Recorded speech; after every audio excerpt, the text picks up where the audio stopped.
Simple खाने में आयशा के साथ आज आप देख रहे हो बहुत ही जायके से भरपूर और बच्चे और बड़े सभी को ये पसंद आने वाला है मीठा, जो कि सिर्फ और सिर्फ हम बना रहे हैं ब्रेड के साथ, जो कि बहुत ही जायकेदार बनने वाला है। तो ज़बरदस्त रेसिपी शुरू करने से पहले चैनल पर न्यू है तो सब्सक्राइब कर ले, वीडियो पसंद आए तो एक प्यारा सा लाइक और एक प्यारा सा कमेंट कर दे। तो झटपट से बिना टाइम ज़ाया किए मज़ेदार मीठा डिज़र्ट की रेसिपी शुरू करते हैं, जो कि आप ईद पर, आम दिनों में, दावतों वगैरह में कभी भी आप बनाकर एंजॉय कर सकते हो। तो जायकेदार मीठा बनाने के लिए यहाँ हम ले लेंगे दूध। 1 लीटर दूध सॉस पैन में डालकर गर्म होने के लिए रख देंगे। और यहाँ मेरे पास है कस्टर्ड, 3 खाने के चम्मच भर के मैंने कस्टर्ड ले लिए और इसमें थोड़ा सा दूध डालकर इसे अच्छा सा मिक्स कर लेंगे। इतनी देर में दूध गर्म हो हम कस्टर्ड जो है अच्छे से मिक्स कर लेंगे। तो यहाँ दूध में ये देखिए अच्छे से गर्म हो चुका है। इस टाइम इसमें डाल देंगे पिसी हुई सब्ज़ी, इलायची, चौथाई चाय का चम्मच और चीनी डाल देंगे आधा कप। जायकेदार मीठा बनाने के लिए ब्रेड हम ले लेंगे 5 अदद। 5 अदद हमने ब्रेड ले ली है। अब ब्रेड की हम कटिंग कर लेंगे। कोई भी सांचा ले लें, सांचे की मदद से इसकी कटिंग कर लें। अगर आपके पास इस किस्म का सांचा नहीं है तो कोई भी गोल कटोरी या गिलास लेकर आप इसकी कटिंग कर सकते हो। तमाम ब्रेड की हम इसी तरीके से कटिंग ये देखें कर चुके हैं। खूबसूरत सी कटिंग हो चुकी है और यहाँ दूध में अच्छे से उबाल आ चुके हैं। तो इस टाइम इसमें डाल देंगे कस्टर्ड। जो कस्टर्ड हमने मिक्स किया था इसे हिलाते हुए चम्मच की मदद से तमाम कस्टर्ड डाल देंगे और इसे हिलाते रहेंगे ताकि इसमें गुठलियाँ वगैरह ना बने।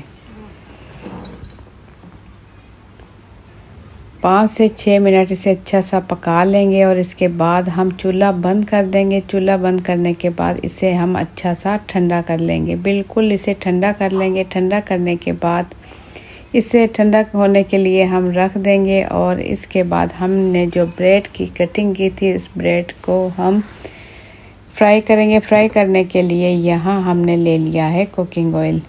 फ्राई पैन में थोड़ा सा कुकिंग ऑयल ले लिया और ऑयल हमने अच्छे से गर्म कर लिया। ऑयल तेज़ गर्म होना चाहिए, उसके बाद ही आप जो है ब्रेड फ्राई करें।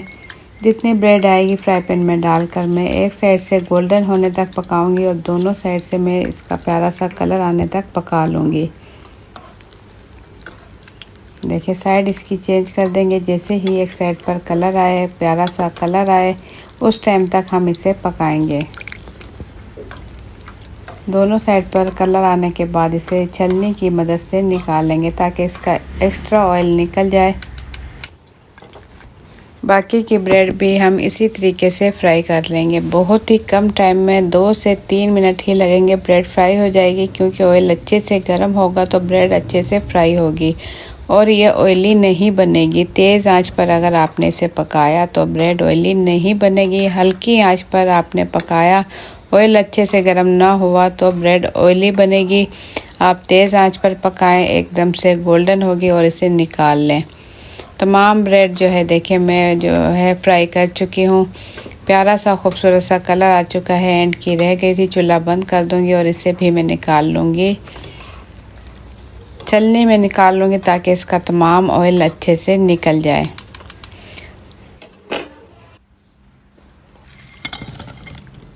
अब हम ले लेंगे खूबसूरत सा बाउल और इसमें निकाल लेंगे आधी जो ब्रेड हमने फ्राई की है, आधी निकाल लेंगे और इसे बाउल में फैला लेंगे। जो कस्टर्ड हम ठंडा कर चुके हैं पकाने के बाद, ये कस्टर्ड अब हमें इसमें डाल देंगे। तमाम कस्टर्ड बाउल में निकाल लेंगे और इसके बाद जो बाकी की ब्रेड बची है वो भी इसके ऊपर इस तरीके से रख लेंगे। तमाम फ्राई किए हुए ब्रेड के पीस जो है हम बाउल में रखने के बाद चम्मच की मदद से इसे अच्छा सा डिप कर लेंगे ताकि कस्टर्ड के अंदर अच्छे से ये डिप हो जाए। तो ये बहुत ही ज़बरदस्त डिज़र्ट बनने वाला है। आप इसे ज़रूर ट्राई कीजिएगा, आपको बहुत पसंद आएगा। अगर आप लोगों को ये मेरी आज की रेसिपी पसंद आए तो एक प्यारा सा लाइक और चैनल पर न्यू है तो सब्सक्राइब ज़रूर कीजिएगा।